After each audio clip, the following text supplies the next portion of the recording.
नमस्कार, मैं हूं विपिन शेखर और आप देख रहे हैं बिहारी ताकत।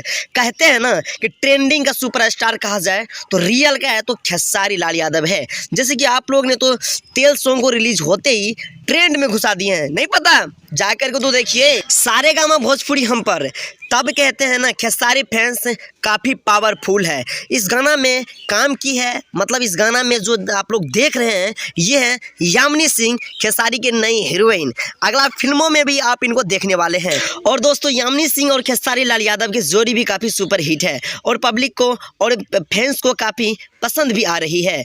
आप इसी प्रकार के नए अपडेट जानने के लिए और नए नए सॉन्ग और नए नए फिल्मों के लिए और देखना चाहते हैं और अपडेट पाना चाहते हैं तो इस चैनल को सब्सक्राइब कीजिए ताकि आप परमानेंटली और टाइम पे देख सकते हैं। इससे कहते हैं खेसारी फैंस का पावर रातों रात ट्रेंड में घुसाने के लिए। Thank you so much.